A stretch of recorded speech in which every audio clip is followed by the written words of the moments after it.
YouTube channel of Samarpan Tuition Classes. મિત્રો આપણે પેરેગ્રાફની શરૂઆત કરી હતી, એમાં 2 થી 3 પેરેગ્રાફ મેં તમને સમજાવ્યા આના લાસ્ટ વિડીયોમાં. મને એવું લાગ્યું કે ચાલો વિદ્યાર્થી મિત્રોને બોર્ડની પરીક્ષાની અંદર જે પેરેગ્રાફ પૂછાય છે તે કેવા પ્રકારના પેરેગ્રાફ પૂછાતા હોય છે એ જે છે હવે હું તમને 2008 થી લઈને 20 સુધીમાં જે પણ કોઈ પેરેગ્રાફ મને લાગે તમને બતાવવા જેવા છે એનો હું તમને ફરી એકવાર સમજાવવાનો પ્રયત્ન કરીશ. તો જોઈએ, ચાલો નેક્સ્ટ પેરેગ્રાફ. તો મિત્રો હવે જોઈએ માર્ચ 2008માં પૂછાયેલો પેરેગ્રાફ અને માર્ચ 2009માં પૂછાયેલો પેરેગ્રાફ. આના પહેલાં જે પેરેગ્રાફ આપણે જોયા એમાં ધોરણ 10ના વિદ્યાર્થીઓ માટે ખાસ ઇમ્પોર્ટન્ટ હતું. હવે આવી રીતે પેરેગ્રાફ પૂછાતા હોય છે. તો આપણે શરૂઆત કરીએ.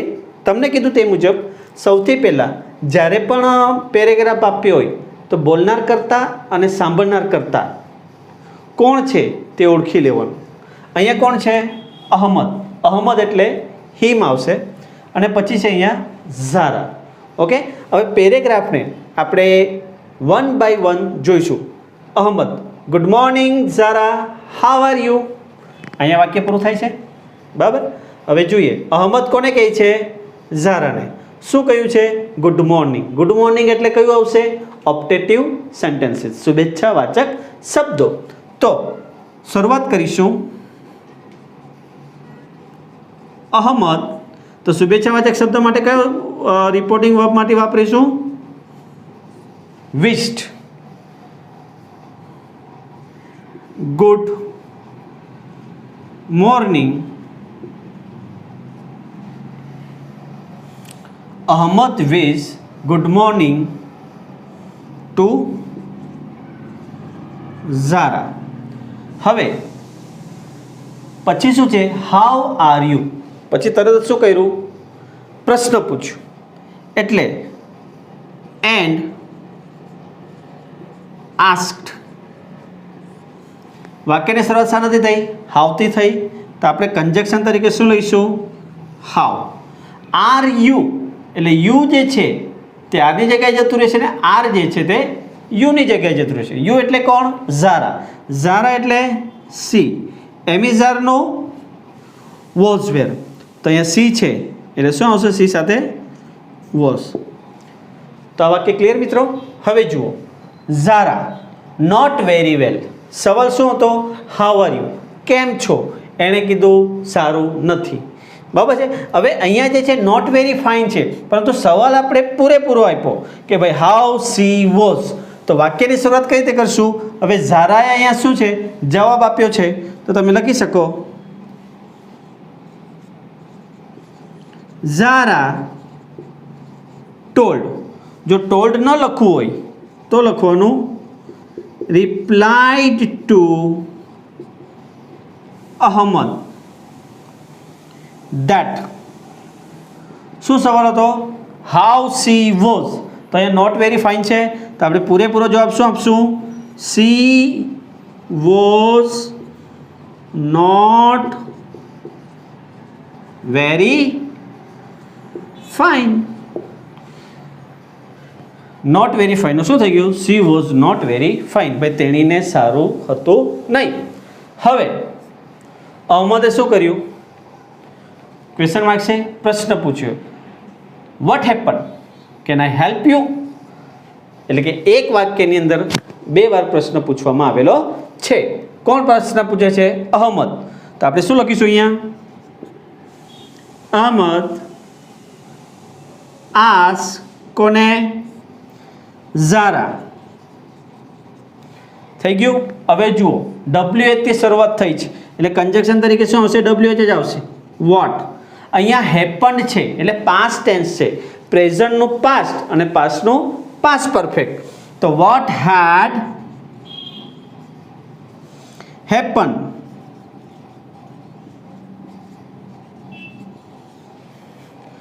ફરી પ્રશ્ન પૂછ્યો તો and asked again and ask again. શું છે? Can I help you? To be થી શરૂઆત થઈ છે એટલે એ કન્જક્શન શું આવશે? WH નહીં આવે, શું આવશે? ઇફ આવશે. તો and ask again if can I, તો શું થઈ જશે?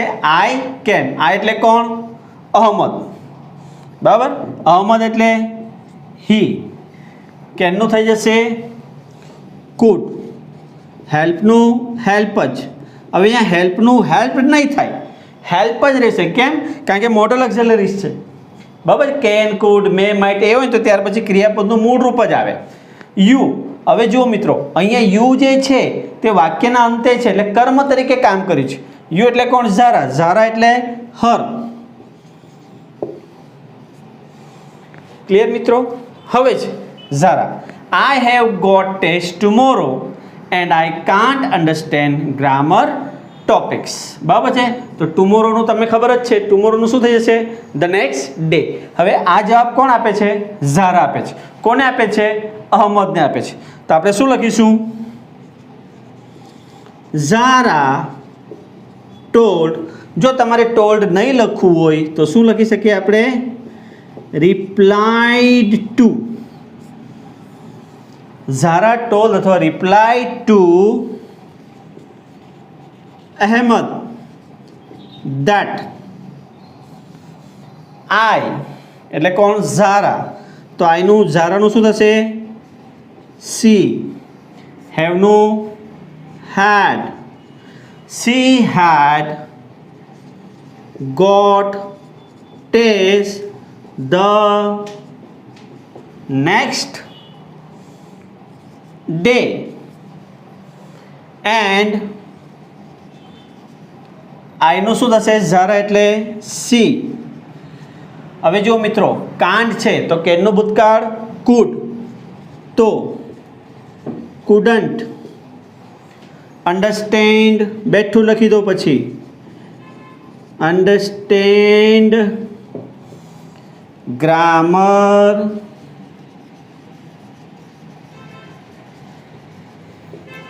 ટોપિક્સ. બરાબર મિત્રો, તો આ રીતે જે છે પેરેગ્રાફ થશે. અને જ્યાં જ્યાં તમે ચેન્જ કરો છો ત્યાં ત્યાં તમારે શું કરવાનું? અંડરલાઇન કરવાનું ભૂલશો નહીં, જેથી કરીને બોર્ડની એક્ઝામમાં ટીચર્સને બહુ સરળ પડે છે ચેક કરવા માટે. ઓકે મિત્રો, હવે નેક્સ્ટ જોઈએ. પેસેન્જર્સ અને કુલી બે જણ વચ્ચે વાત થાય છે. તો પેસેન્જર એટલે પણ હી લઈશું આપણે અને કુલી પણ હી લઈશું. બરાબર, હવે જોઈએ. Tech this heavy bag to my office. Kuli says, sir, it will cost more. Passenger, don't worry, I will pay. Kuli says, thank you sir, how kind you are. હવે આને આપણે વન બાય વન જોઈશું. તો પહેલું વાક્ય કોણ બોલે છે? પેસેન્જર કહે છે. વાક્યની શરૂઆત શાનાથી થઈ? Take this. ટેક એટલે કયું સેન્ટેન્સીસ થશે? ઇમ્પરેટિવ સેન્ટેન્સ, આજ્ઞાર્થ વાક્ય. વાક્યની શરૂઆત ક્રિયાપદથી થાય તેને આજ્ઞાર્થ વાક્ય કહેવામાં આવે છે. બરાબર, એમાં અને બીજી રીતે તમને સરળથી કહું તો I, we, you, they, he, she, it, ટી વાક્યની શરૂઆત થઈ નથી. ઓકે, તો અહીંયા take this heavy bag to my office. તો અહીંયા પેસેન્જર જે છે કુલીને શું કરે છે? ઓર્ડર આપે છે કે રિક્વેસ્ટ કરે છે? જનરલી તમે જુઓ તો એ લોકો ઓર્ડર ના આપી શકે. બરાબર છે, એટલે આપણે શું લખીશું અહીંયા? રિક્વેસ્ટ. તો પેસેન્જર, તો ધ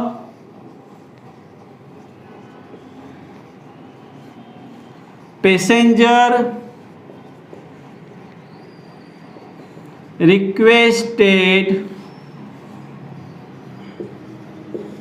the coolie. વાક્યની શરૂઆત થઈ છે એટલે કન્જક્શન તરીકે શું આવશે અહીંયા? ટુ. ટેકનો ટેક, ધીસનો ધેટ. કાળમાં પરિવર્તન થશે નહીં. તો heavy bag to I, me, my. બરાબર, તમે જોઈ શકો છો આઈ, મી, માય. કોણ છે? પેસેન્જર. પેસેન્જર એટલે હી, હિમ, હિઝ. તો માયની જગ્યાએ શું લખીશું આપણે? His office. પહેલું વાક્ય પૂરું. The passenger requested the coolie to take that heavy bag to his office. Coolie says, "Sir, it will cost more." શું લખ્યું છે અહીંયા? સર શબ્દ લખ્યો છે, એટલે સર માટે આપણે શું કરીશું? કુલી replied with respect. Respect words. તો replied with respect કોને? To the passenger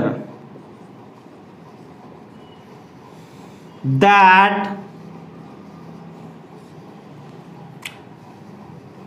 it will no would it would cost more.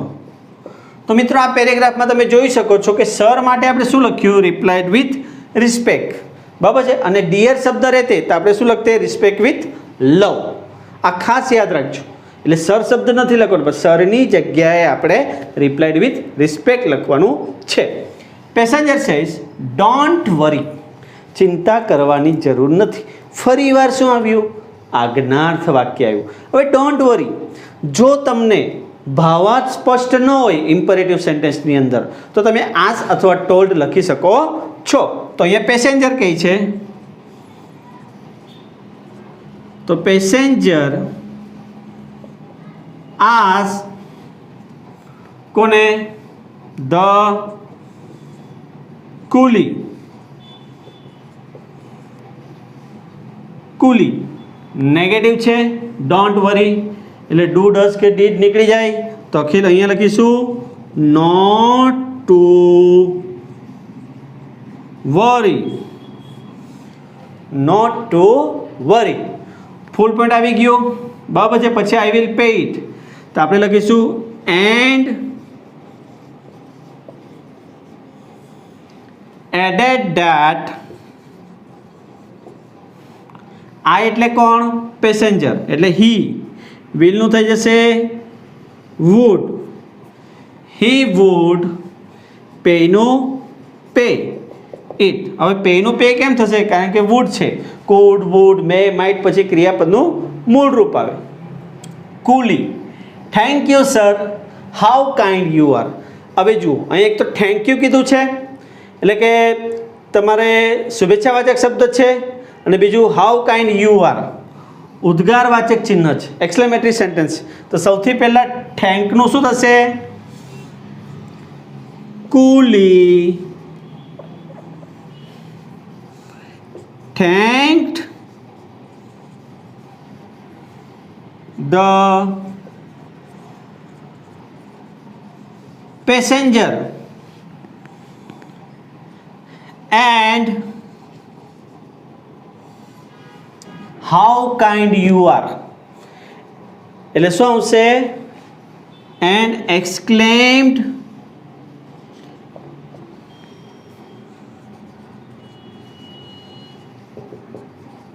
with praise. વખાણ કર્યા. that how kind you are. તો how kind you are છે, તો વાક્યની શરૂઆત વિધાન બનાવતી વખતે કર્તાથી શરૂઆત થશે. યુ એટલે કોણ? પેસેન્જર. તો હી એમેઝોન વોઝ વેર, તો હી વોઝ રિયલી.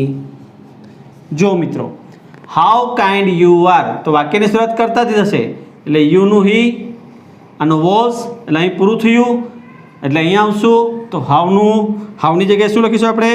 રિયલી અને કાઇન્ડ. તો હી વોઝ રિયલી કાઇન્ડ. તો આ રીતે જે છે તમારે પેરેગ્રાફ લખવાનો રહે છે. હવે પછી બીજા પેરેગ્રાફ જોઈએ. હવે જે જુલાઈ 2008માં પૂછાયેલો છે તે પેરેગ્રાફ જોઈએ. રાગિની says how are you Nirali today? Nirali says fine. What shall we do now? Ragini says let's go to the library and borrow some books. Nirali says, what a fine idea. હવે જુઓ મિત્રો, તમને કીધું તે પ્રમાણે બોલનાર અને સાંભળનાર પહેલા જોઈ લેવાનું કોણ છે, રાગિની અને નિરાલી. એટલે તો કોઈ પ્રશ્ન જ નહીં આવે, કારણ કે રાગિની પણ સી ની અંદર આવશે અને નિરાલી પણ સી ની અંદર આવશે. How are you Nirali today? પ્રશ્ન ચિહ્ન આવ્યું, ટુડે આવ્યો. હવે પ્રશ્નાર્થ છે એટલે આપણે શું લખીશું? કોણ બોલે છે? રાગિની. તો રાગિની asked નિરાલી. થઈ ગયું? રાગિની આસ્ક નિરાલી. પ્રશ્નાર્થ છે, વાક્યની શરૂઆત હાવથી થઈ છે એટલે સંયોજક તરીકે આપણે શું લઈશું અહીંયા? હાવ. આર યુ, તમને કીધું તે પ્રમાણે યુ આર ની જગ્યાએ જતું રહે ને આર યુ ની જગ્યાએ જતું રહે, કારણ કે ડાયરેક્ટનું ઇનડાયરેક્ટ બનાવતી વખતે પ્રશ્નાર્થ વાક્યનું વિધાન વાક્ય બને છે. તો રાગિની ask Nirali how she was. હવે જુઓ મિત્રો, અહીંયા હાવ આર યુ નિરાલી કીધું છે તો આવા શબ્દ શું કરી નાખવાના? કાઢી નાખવાના. હવે fine, Nirali says fine. What shall we do now? જવાબ જુઓ, સવાલ છે હાઉ સી વોઝ એટલે કે હાઉ આર યુ, તો એનો જવાબ છે ફાઇન. તમે કેમ છો? તો કે મજામાં. તો મજામાંનો મતલબ શું થયું? આઈ એમ ફાઇન. ક્લિયર? અહીંયા શોર્ટમાં આપ્યું છે. તો આનો જવાબ આપણે કઈ રીતે આવશે કે નિરાલી, હવે નિરાલી બોલે છે તો નિરાલી ટોલ્ડ. જો મિત્રો ટોલ્ડ ન લખવું હોય તો તમને મેં કહ્યું જ છે રિપ્લાઇડ ટુ, ખાસ યાદ રાખજો. તો નિરાલી ટોલ્ડ અથવા રિપ્લાઇડ ટુ કોને? રાગિની. ધેટ, સંયોજક ધેટ આવશે. હાઉ સી વોઝ, તો ફાઇન એટલે આઈ એમ ફાઇન, આઈ એમ એટલે નિરાલી, તો સી વોઝ ફાઇન. ટૂંકમાં છે તો એનો જવાબ શામાં આવશે? લોંગમાં આવશે. ક્લિયર મિત્રો? વોટ શેલ વી ડુ નાઉ? ફાઇનમાં વાક્ય પૂરું થઈ ગયું અને એની અંદર જ બીજું વાક્યની શરૂઆત થઈ અને એ પણ શું છે? પ્રશ્નાર્થ છે. એટલે આપણે અહીંયા ફૂલ પોઈન્ટ નહીં મૂકતા, શી વોઝ ફાઇન એન્ડ શું છે? પ્રશ્નાર્થ છે એટલે આપણે લખીશું આસ. ડબલ્યુએચ છે એટલે સંયોજક તરીકે વોટ જ લખીશું. વોટ શેલ વી એટલે વી શેલની જગ્યાએ જતું રહે અને શેલ વીની જગ્યાએ જતું રહે. વી એટલે કોણ? ધે. તો વોટ ધે, શેલનું થઈ જશે વુડ. હવે તમે મિત્રો અહીંયા શુડ લખી દો તો પણ કંઈ પ્રોબ્લેમ નથી. વોટ ધે વુડ ડુ, નાઉનું થઈ જશે ધેન. તો and ask what they would do then. Ragini, let's go to the library and borrow some books. વાક્યની શરૂઆત શાનાથી થઈ મિત્રો? લેટ્સ. હવે યાદ કરો, ઇમ્પરેટિવ સેન્ટેન્સ, લેટ વાળું સેન્ટેન્સ અને લેટ્સ વાળું સેન્ટેન્સ. તો લેટ્સની અંદર સેડ ટુની જગ્યાએ શું લખી શકો? કાં તો તમે પ્રપોઝ ટુ લખી શકો અથવા તો સજેસ્ટેડ ટુ લખી શકો. હવે અહીંયા લાઇબ્રેરી જવાની વાત છે અને બુક ખરીદવાની વાત છે એટલે અહીંયા શું આવશે? સજેસ્ટેડ આવશે. બરાબર? તો જોઈએ, રાગિની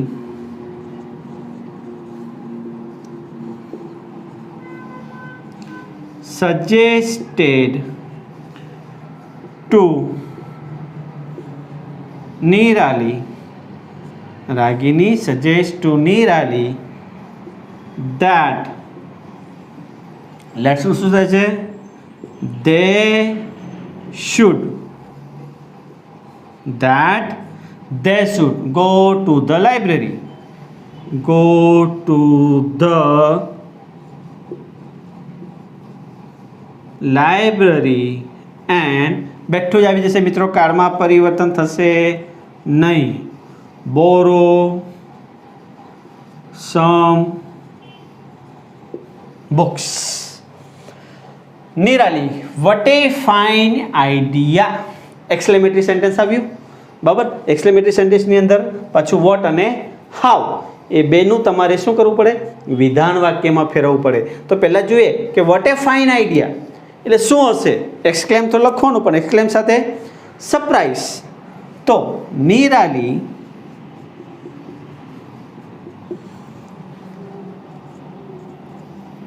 exclaimed with સરપ્રાઈઝ. હવે મિત્રો એક વસ્તુ યાદ રાખો. ચાલો તમને ખ્યાલ નહીં આવ્યો કે સર મારે અહીંયા એક્સક્લેમ વિથ સરપ્રાઈઝ લખવું કે નહીં લખવું, તો જો એક ઓપ્શન છે કે નિરાલી exclaimed to, બસ શું કરવાનું? exclaim to તમે લખી શકો છો. કોને? રાગિનીને. એટલે કે નિરાલી એક્સક્લેમ વિથ સરપ્રાઈઝ. જો એક્સક્લેમ વિથ સરપ્રાઈઝ ન લખવું હોય તો એક્સક્લેમ ટુ રાગિની. જો તમને ભાવાર્થ સ્પષ્ટ ન હોય મિત્રો તો એક્સક્લેમ ટુ તમે લખી શકો છો. રાગિની એઝ એ કન્જક્શન શું લખીશું આપણે? ધેટ. હવે જુઓ વોટ એ ફાઇન આઈડિયા. હવે અહીંયા આઈડિયાની વાત છે. તો હવે સબ્જેક્ટ તો આપ્યો નથી, પરંતુ આઈડિયા જે છે શામાં આવે? હીમાં આવે, સીમાં આવે કે ઈટમાં આવે? તો ઈટમાં આવશે. તો વાક્યની શરૂઆત આપણે કર્તાથી કરવાનું, એટલે આઈડિયાને ધ્યાનમાં રાખીને શું લખીશું અહીંયા આપણે? ઈટ. એમિઝારનું વોઝ વેર. તો ઈટ વોઝ વોટ નીકળી ગયો? A very fine idea. તો આ રીતે થશે. હવે ઈટ કેમ આવ્યું તમને ખબર પડ્યું મિત્રો? આઈડિયા છે એટલે આઈડિયા આપણે સબ્જેક્ટ તરીકે લઈ લઈએ છીએ, ક્રિયાપદ છે એટલે એની સાથે ઈટ આવશે. તો ઈટ વોઝ વાક્ય પૂરું. એટલે આ જે છે અહીંથી તમે આમ જઈ શકો છો. પહેલાં આઈડિયા લઈ લો, પછી વોટ કાઢી નાખો, આર્ટિકલ એ લઈ લો, એ પછી વેરી લખી દો અને પછી ફાઇન ને આઈડિયા. ઓકે મિત્રો, it was a very fine idea. તો ખ્યાલ આવ્યો તમને? જો ખ્યાલ આવ્યો હોય તો આપણે આ છેલ્લો પેરેગ્રાફ જોઈએ જે માર્ચ 2012ની અંદર પૂછાયેલો છે. તો Vatsal says where are you going? Nirav says to play cricket. Vatsal says let's go to the library. Nirav says what a wonderful idea. તો સૌથી પહેલાં બોલનાર અને સાંભળનાર જોઈ લો. બોલનાર વત્સલ છે, સાંભળનાર નીરવ છે, એટલે બંને શામાં આવે? હી ની અંદર આવે. એટલે હી અને હિઝ. આ વસ્તુ યાદ રાખવાનું. હવે જુઓ અહીંયા શું છે? પહેલું વાક્ય પ્રશ્નાર્થ છે. તો વત્સલે કોને પૂછ્યું? નીરવને પૂછ્યું. શું પૂછ્યું? વેર આર યુ ગોઈંગ? તમે ક્યાં જઈ રહ્યા છો? તો જવાબ લખીશું Vatsal asked Nirav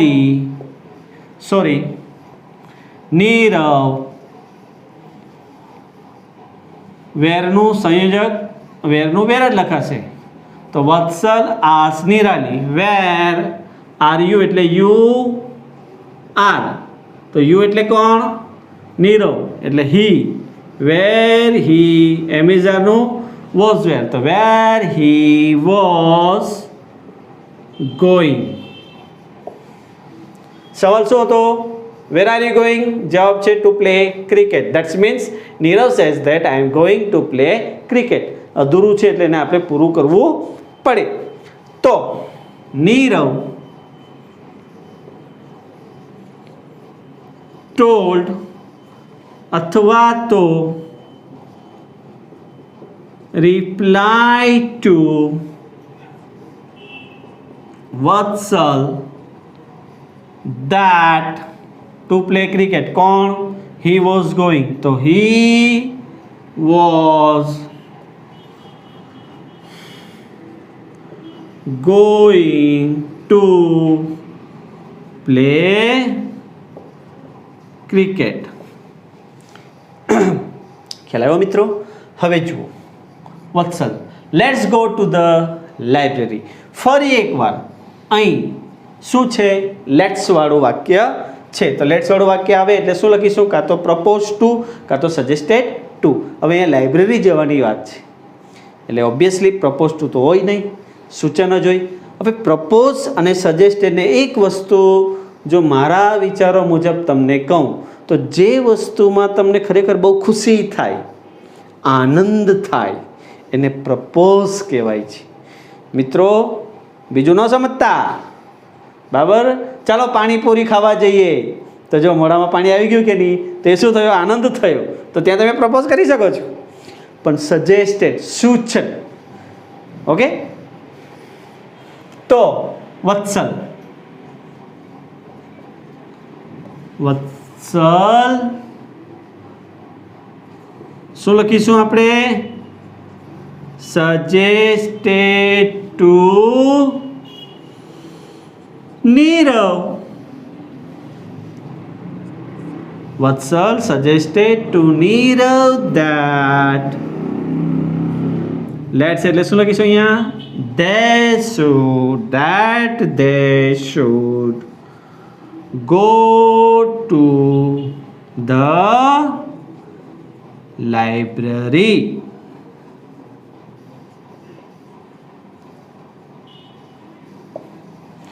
Full point. Nirav says, what a wonderful idea. શું આવ્યું? એક્સક્લેમેટરી સેન્ટેન્સ આવ્યું. તો હવે અહીંયા શું છે? Vote a wonderful idea. તો શું કહીશું આપણે? એક્સક્લેમ વિથ સરપ્રાઈઝ. પણ મેં તમને કહ્યું તે પ્રમાણે જો તમને ન ખ્યાલ આવે તો શું લખવાનું? એક્સક્લેમ ટુ. ઓકે મિત્રો? તો કોણ બોલે છે? નીરવ. તો નીરવને જોઈએ. Nirav exclaimed with surprise. ચાલો, મને આ નથી આવડતું તો હું શું લખીશ? Exclaim to. કોને? Vatsal. Nirav exclaim with surprise યા Nirav exclaim to Vatsal that જુઓ, વોટ એ વન્ડરફુલ આઈડિયા. ફરી આવ્યું આઈડિયા. વોટ એન આઈડિયા સરજી. હા, સબ્જેક્ટ આપ્યો નથી. આઈડિયા શામાં આવે? હીમાં આવે, સીમાં આવે કે ઈટમાં આવે? તો ઈટમાં આવશે. તો ચાલો શરૂઆત કરીએ. ઇટ વોઝ, વોટ નીકળી જશે? A very wonderful idea. તો મિત્રો ખાસ યાદ રાખજો, જ્યાં જ્યાં ચેન્જીસ થાય છે ત્યાં ત્યાં તમારે અંડરલાઈન કરી દેવાની, જેથી કરીને બોર્ડની એક્ઝામમાં સબ્જેક્ટ ટીચરને તકલીફ ન પડે. અને આનો એક ફાયદો એ પણ છે કે ત્યાં ટીચરોને ખબર જ હોય છે ક્યાં ક્યાં ચેન્જ હોય છે. જેવું તમે અંડરલાઈન કરશો એટલે તરત જ આનું રાઈટ માર્ક કરીને 4માંથી 4 માર્ક્સ તમને મળી શકે છે. તો અહીં તમારું ડાયરેક્ટ ઇનડાયરેક્ટના ધોરણ 10 અને ધોરણ 12ના પેરેગ્રાફ પૂર્ણ થયા. આપણે લગભગ 4થી 5 પેરેગ્રાફ જોયા છે અને તમને બહુ જ પસંદ પડ્યા છે. ઘણા બધાના કોમેન્ટ્સ પણ ઘણી આવી છે કે સર બહુ સરસ, અમને મજા આવે છે, સમજ પડે છે. તો મિત્રો આ રીતે અમારું પ્રોત્સાહન વધાવતા રહેજો અને લાઈક તો જરૂરથી કરજો. અને એક વસ્તુ યાદ રાખજો, આ બધી વસ્તુ નોલેજ જે છે તે શેર કરવામાં મજા આવે છે, એકલાએ નહીં મેળવવાનું જ્ઞાન. તો શેર કરતા રહેજો અને સબસ્ક્રાઈબ કરવાનું તો ભૂલશો નહીં.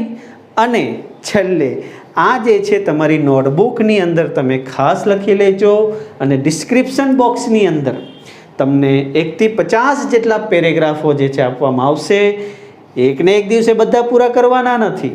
ધીરે ધીરે રોજ 5 પેરેગ્રાફનો ટાર્ગેટ રાખો. હજુ તો શરૂઆત છે તમારી, એટલે 5 પેરેગ્રાફ કરતા રહેશો તો તમને એકવાર બધું જો રિવિઝન થઈ જશે પછી કોઈ પ્રોબ્લેમ આવશે નહીં. Best of luck. Thank you.